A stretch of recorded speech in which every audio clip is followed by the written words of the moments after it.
நீங்கள் பார்த்துக் கொண்டிருப்பது உங்கள் விஜய்.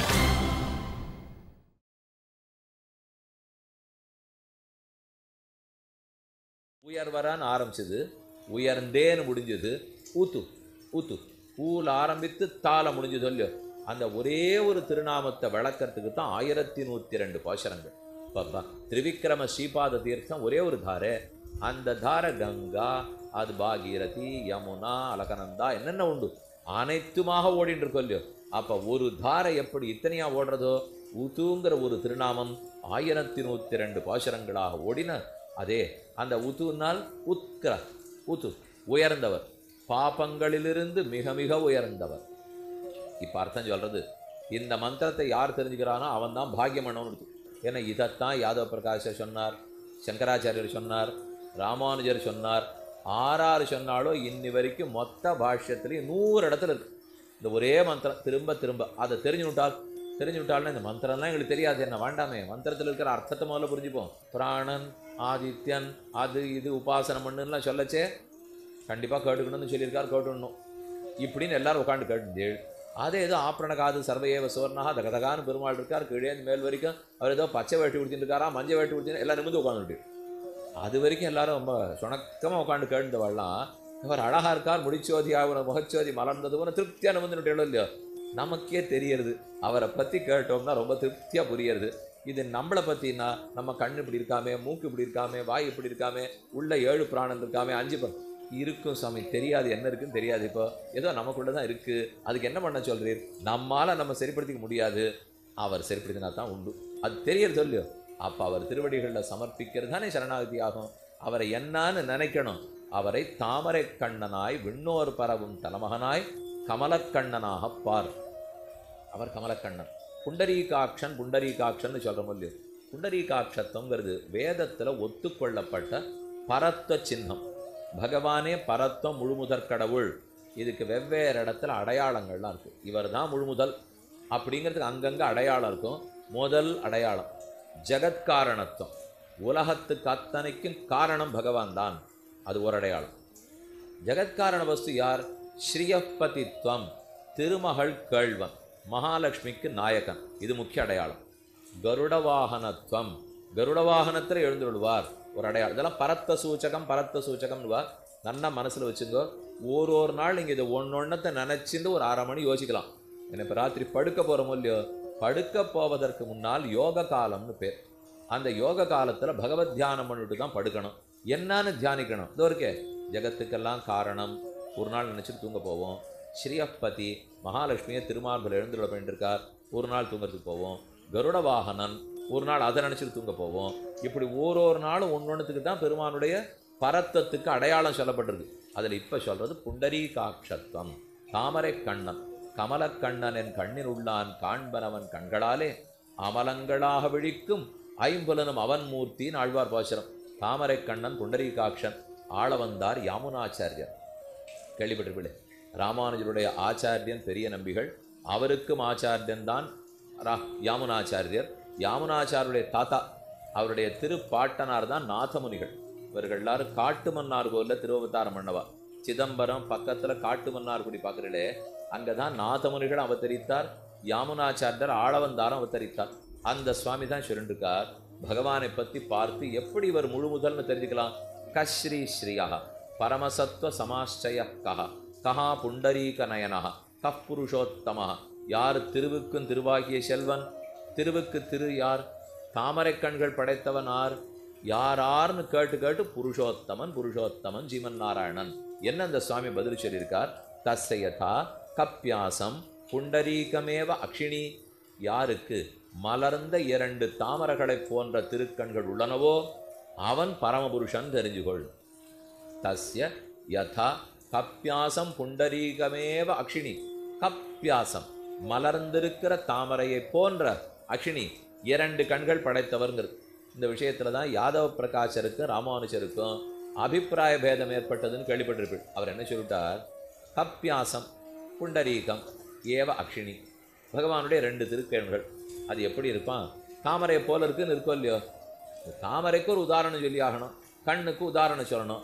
அவர் மர்க்கட்டம் குரங்கு, குரங்கனுடைய ஆசனவாயை போல செவந்திருக்கிற கண்கள்னு யாதவ பிரகாஷர் அர்த்தம் சொன்னார். ஏன்னா கபிஹி கபின்னா குரங்கு இல்லையோ, கப்பியாசம்னா கபியினுடைய ஆசனவாயோ இல்லையோ, கபி குரங்கனுடைய ஆசனவாய் சிகப்பா இருக்கு, அதை போல பெருமானுடைய கண்கள் சிகப்பா இருக்குன்னு சாந்தோக்கியம் சொல்றதுன்னு அவர். சுவாமிக்கு ரொம்ப வருத்தம். இது என்ன பகவான் புருஷோத்தமன், புருஷோத்தமனுடைய உயர்ந்த அவயவன் திருக்கண்கள், அதுக்கு போய் ஒரு விலங்கு, அதுலேயும் தாழ்ந்த குரங்கு, அந்த குரங்கனுடைய தாழ்ந்த அவயவம், இதை போய் பகவானுடைய கண்களுக்கு உதாரணமாக சொல்கிறதா? இது அடுக்காது அப்படின்னு சுவாமிக்கு தோணித்து அவருக்கு எண்ணெய் தேய்ச்சி விட்டுருக்கார் ஆச்சாரியனுக்கு. கண்லேருந்து ஜலமாக கொட்டித்து அது போய் ஒரு உடம்புல பட்டு, என்ன ஏதோ நான் தப்பாக சொல்லிட்டேன்னா என்ன உமக்கு அழுகைப்போ, இந்த அர்த்தம் சரியாடி எனக்கு படலைப்போ, பின்ன நீர் அர்த்தம் சொல்லுமே கப்பியாசம் அப்படின்னா குரங்கனுடைய ஆசனவாய்ந்தானே சொல்லி ஆனோம். ராமானுஜர் சொன்னார் அப்படி சொல்லணுங்கிற அர்த்தம் இல்லை. இந்த சப்தம், இந்த வரியை நன்னா மனசில் வாங்கிக்கோங்க. இது வேதார்த்த சங்கிரகங்கிற நூலில் ராமானுஜர் எழுதியிருக்கிறார், அருளி செய்திருக்கார். கப்பியாசம் கப்பியாசம் புண்டரீகமேவ மக்ஷினா தாமரை கண்ணோ இல்லையோ, கம்பீராம்ப சமுத்ரூத சுமிருஷ்ட நாள ரவிகர விகசித புண்டரீக தள அமலாயதேக்ஷணஹான்னு வியாக்கியானம். கம்பீராம்ப சமுத்பூத, இந்த தாமரை எப்படி இருக்கணுமா, ஒன்று பெருமை இருக்குப்போ. தாமரை தண்ணீரில் இருந்தால் தான் பெருமை. கம்பீராம்ப சமுத்பூத, ரொம்ப பெரிய ஏரி, நிறைய நீர் நிறைந்திருக்கிற குளம், அந்த குளத்தில் இருக்கிற தாமரை. சுமிருஷ்ட நாள, நல்ல தடிமனான பச்சை நாளம், தாமரை கீழே நாளம் இருக்கும் இல்லையோ, அந்த நாளத்தோடு இருக்கிற தாமரை.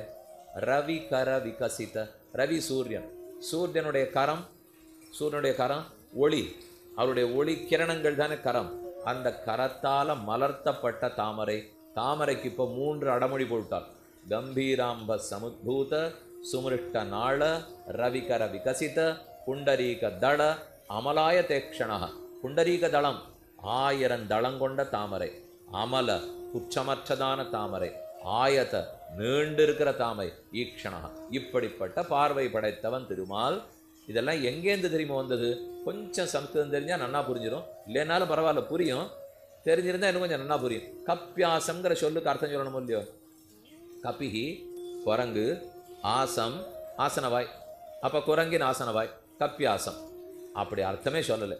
இது என்ன ரொம்ப தாழ்ந்த அர்த்தமாக இருக்குது. இப்படி பார்த்துங்கோ, கம் பிபதி கபிஹி, கம் தண்ணீரை, பிபதி குடிக்கிறது, கபிஹி சூரியன், தேன அஸ்யத்தே அந்த சூரியனாலே மலர்த்தப்பட்டது.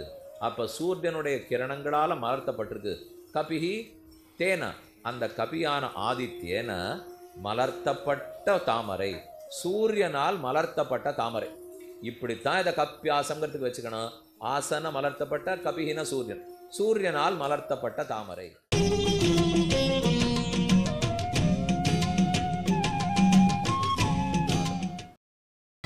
நீங்கள் பார்த்துக் கொண்டிருப்பது உங்கள் விஜய். ரெண்டாவது அர்த்தம் சொன்னார்.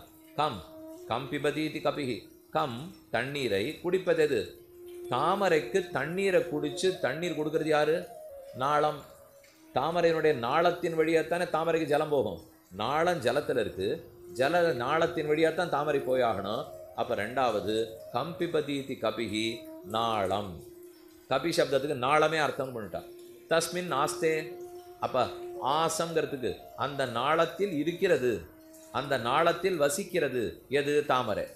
அப்ப நாளத்தில் வசிக்கும் தாமரை சூரியனுடைய கரங்களாலே மலர்த்தப்பட்ட தாமரை. அப்புறம் மூணாவது அர்த்தம் சொன்னார்.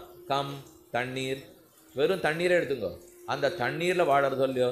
கம் ஜலம், கே ஜலே ஆஸ்தே ஜலத்தில் வசிக்கிறது. அப்ப பெரும் ஜலத்தில் வசிக்கிறது, தாமரை நாளத்தில் வசிக்கிறது, சூரிய கிரணங்களாலே மலர்த்தப்பட்டிருக்கிறது. இந்த 3 அர்த்தத்தையும் சேர்த்து ராமானுஜர் சாதிக்கிறார். தஸ்ஸயதா கப்பியாசம் புண்டரீகமேவ மக்ஷினி, அதுக்கு அர்த்தம் சொல்றது கம்பீராம்ப சமுத்பூத சுமிருஷ்ட நாள ரவிகர விகசித புண்டரீக தல அமலாய தேக்ஷணா. அமலங்களாக விழிக்கும் பகவானுடைய திருக்கண்களால நம்மளை பார்க்கறாரோ இல்லையோ, குற்றமில்லாத ஆக்கிவிடுறார். அவர் கண்களால், அவர் கண்ணுக்கு குற்றமில்லாதில்லை. யார் பார்க்கப்படுகிறானோ, யார் அனுகிரகிக்கப்படுகிறானோ அவனுக்கும் குற்றங்கள் தொலைஞ்சு போறதோ இல்லையோ. இதே விஷயத்தான் சபரி சொன்னால். சக்ஷுஷா தவ சௌமியன பூதாஸ்மிர குணந்தன, உன் கண் பார்வை என் பேர்ல பட்டுது, அனைத்தழுக்கும் தீரப்பெற்றேன், மோட்சத்துக்கு போயிட்டே இருக்கேன். அப்படிப்பட்ட தாமரை கண்ணன் தான் பகவான். புண்டரீகாட்சன்னு சொன்னாலே தாமரை கண்ணனை விண்ணோர் பரவும் தலமகனைன்னு கூறுவார்கள். கரியவாகி புடபரந்து மிளிர்ந்து செவ்வரி ஓடிய நீண்டவ பெரியவாய கண்கள், என் அமுதனை கண்ட கண்கள் மத்தொன்னினை காணா என்ன திருப்பாணாழ்வார் பாடிட்டு போனார். ஜிதந்தே புண்டரீகாட்ச நமஸ்தே விஸ்வபாஜன நமஸ்தே ரிஷிகேஷ மகாபுருஷ பூர்வஜ. ஜிதந்தே புண்டரீகாட்ச, ஏ புண்டரீகாட்சனே உன் கண்ணழகுக்கு தோற்றோம் மடனஞ்ச மெம்பெருமான் நாரணர்க்குன்னு போஷம். அதனால அவனுடைய கண்ணழகை கூறி புண்டரீகாட்சத்துவம் பரமபுருஷ லட்சணம். பகவான் பரமபுருஷன் சொன்னால் புண்டரீகாட்சனா இருக்கார், அதை நீ நன்கு நினைத்து கொள்வாய். இந்த அர்த்தம் தான் ராமானுஜர் யாதவ பிரகாஷருக்கு கூற வேதார்த்த சங்கரத்தில் எழுதினார்ங்கிறது முக்கியம்.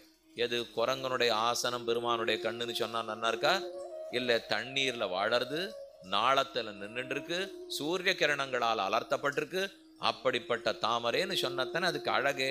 தஸ்ய இருக்கு சசாம சேஷ்ணோ தஸ்மாத் உத்கீதஸ்தஸ்மாத் த்வே உத்காதே தத்தஸ்ய ஹிகாதா ச ஏஷ ஏச்ச அமுஷ்மாத் பராஞ்ச லோகாஸ்தேஷாம் சேஷ்டே தேவகாமானாம் சேத்யதிதைவதம். இப்படி யாரொருத்தன் உபாசிக்கிறானோ அவன் இந்த லோகத்தை தாண்டி மேலுலகத்தை அடைகிறான், திரும்ப பிறப்பதில்லை, மரணத்தன்மையே தீர்த்து விடுகிறான். அத்தோட 6வது கண்டம் முடிஞ்சது. இனிமே ரொம்ப சுலபம். அடுத்து பார்க்க போற கண்டங்கள்லாம் மொத்தம் 13 கண்டம். இதுக்கு 12ன்னு சொல்லியிருந்தேன். 13 கண்டங்கள். அதாத்யாத்மம் வாகேவ இருக்கு பிராணஹா சாம ததேதேதஸ்யாமிருச்சத்யூடகம் சாம கீயத்தே வாகேவசா பிராணோமஸ்மத் தத் சாம. ரிக் என்பதை இப்ப ரிக்க வாக்கா நினைச்சுக்கோ, அதே சாமத்தை பிராணனா நினைச்சுக்கோ. ரிக்க கண்ணா நினைச்சுக்கோ, சாமத்தை சாயாத்மாவா நினைச்சுக்கோ. ரிக்க காதா நினைச்சுக்கோ, சாமத்தை மனமா நினைச்சுக்கோ. ரிக்க கண்ணுல இருக்கிற வெளுப்பா நினைச்சுக்கோ, சாமத்தை கண்ணுல இருக்கிற கருநீலமா நினைச்சுக்கோ. இப்படி ரிக்கு சாமம்னு உபாசிப்பாய். சுக்லம் பாகா சைவர்கத என் நீலம் பரஹா கிருஷ்ணம் தத் சாம ததேதேதஸ்யாமிருத்யூடகம் சாம தஸ்யாமிருச்சத்யூடகம் சாம கீயத்தே ய ஏஷ சைதஸ்வா அர்வாஞ்சஹா லோகாஸ்தேஷாம் சேஷ்டே. மனுஷ்ய காமானாம், யார் ஒருத்தன் பகவான மேல் லோகத்தில் இருக்கிறவனா, ஆனந்தமயனா, எல்லா செல்வங்களும் அவ்வுலகத்தில் பெற்றவனா உபாசிக்கிறானோ அவன் அவ்வுலகத்தை அடைகிறான். யார் ஒருத்தர் பெருமாள் இந்த லோகத்துல எல்லா செல்வம் இருக்கிறவரா உபாசிக்கிறானோ அவன் இந்த லோகத்துல செல்வம் அடைகிறான். ஆறாருக்கு எது வேணுமோ வச்சுக்கோன்னுட்டார். நீங்க எது வேணுமோ வாங்கிக்கலாம். அவர் ஆனந்தமயமான வைகுந்தத்தில் இருக்கார், மரணத்தையே தாண்டினவரா இருக்கார், அப்படியே பாபம் புண்ணியம் தீண்டாதவரா இருக்கார். நினைக்க அந்த உலக செல்வம் எல்லாம் கிடைக்கும். அவர் சுத்தர் நினைச்சா நாம சுத்தமாயிடுவோம். அவர் தான் பணக்காரன் நினைச்சா நம்ம பணக்காரன் ஆயிடுவோம். அதே அவர் இந்த லோகத்துல அகிலாண்ட கோடி பிரம்மாண்ட நாயக்கன், இந்த ஊருக்கெல்லாம் அவர் தான் தலைவரா இருக்கார். திருவேங்கடமுடையான் உண்டியல்ல நிறைய பணம் விடுறதான், அவர் பெரிய பணக்காரர் என்ன நினைச்சா நம்மூர் உண்டியல்ல நம்ம உண்டியல்ல பணம் விழுந்துன்னு இங்க இருக்கலாம். அவ்வளவுதான் முடியும். இங்க இருக்கிறவர் இங்கேன்னு உபாசித்தா இங்கே, அங்க இருக்கிறவர் அந்த வித்வான்னு சொல்லி அது இருக்கிறவர்னா அங்கே. அத ஏத தேவம் வித்வான் சுவாம காயத்யுபௌச காயதி ச அமுனைவ ச ஏஷ ஏ சாமுஷ்மாத் பராஞ்ச. மேல்லோகத்தவனாக உபாசித்தால் மேலே அடைகிறான், கீழோகத்தவனாக உபாசித்தால் கீழே அடைகிறான். இதற்கப்புறம் ஒரு குட்டி கதை சொல்ல போறார். அடுத்த 2 கண்டங்களிலும் திரையோகோத்கீதே குஷலாக பபூவு ஷலக ஷாலாவத்யைகிதாயன தால்பிய பிரவாஹண ஜைவலிரிதி சே கோஜுருத்கீதே வை குஷலாக ஸ்மஹ ஸ்மஹ ஹந்தோத்கீதே கதாம் வதாம இதி. 3 பேர் அவர்களுக்குள்ள நடந்திருக்கிற உரையாடல். இப்போ அதுல ஒருத்தர் ஷலகர்னு பேர், அடுத்தவருக்கு சைகிதாயனன்னு பேர், அடுத்தவருக்கு பிரவாகணன்னு பேர். பிரவாகணன் ராஜா, அவன் க்ஷத்ரியன். மற்ற 2 பேரும் பிராமணர்கள். அவர்கள் 2 பேரும் இந்த உத்கீத பிரணவத்தை பத்தி தெரிஞ்சு உபாசனம் பண்ணிட்டு இருக்கிறவா. 3 பேருக்குமே தெரியும் இவர்களுக்குள்ள பேச்சுவார்த்தை நடக்கிறது. அப்ப ஒருத்தர் மற்றவரை பார்த்து கேட்கிறார். இதுல ஷலகன் ஷாலவத்துங்கிறவனுக்கு சூதன், அவனுடைய பிள்ளை. அப்புறம் தல்பியருடைய பிள்ளை தால்பியன், அவன் செகிதாயனன். அப்புறம் ஜிவலியனுடைய பிள்ளை பிரவாகணன். நான் கேட்டுக்கிறேன், நீங்க 2 பேரும் பெரிய ரிஷிகளா இருக்கு, நீங்க இந்த உத்கீத பிரணவத்தை பத்தி பேசுங்கோ, அது என்னன்னு முடிவு சொன்னா அதன்படி நான் நடக்கிறேன் அப்படின்னு பிரவாகணன் சொல்லிக்கிறான். அவா 2 பேரும் பேசுறா. சஹ ஷலகா ஷாலாவத்யைகிதாயனம் தால்பியம் உபவாச்ச ஹந்தத்வா பிரிச்சானீதி பிரிச்சேதி ஹோவாச்ச.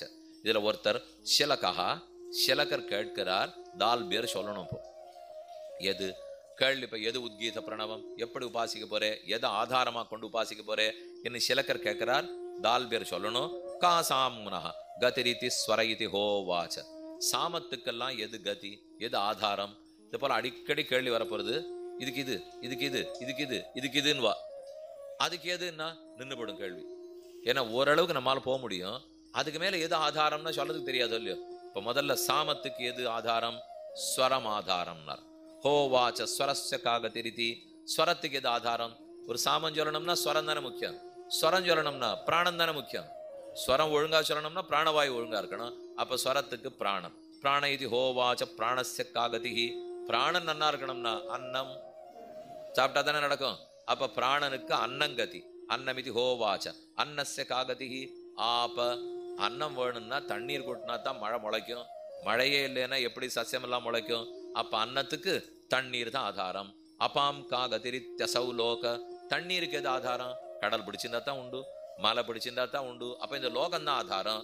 லோகத்து வரைக்கும் வந்துட்டார். ஹோவாச்ச அமுஷ்ய லோகஸ்ய காகதிரிதி ந ஸ்வர்க்கம் ந ஸ்வர்க்கம் லோகம் அதினயேதிதி ஹோவாச்ச ஸ்வர்க்கம் வயம் லோககம் சாமாபிசம்ஸ்தானம் பயாமஹ ஸ்வர்க சம்ஸ்தாவகம் ஹிசாமேதி. இந்த லோகம் வரைக்கும் வந்துட்டார். இப்ப இதுக்கு எது ஆதாரம்னால் ஸ்வர்க்கம் ஆதாரம் என்று சொல்ல போனார். இந்த பிருத்திவிக்கு எது ஆதாரம் லோகத்துக்கு?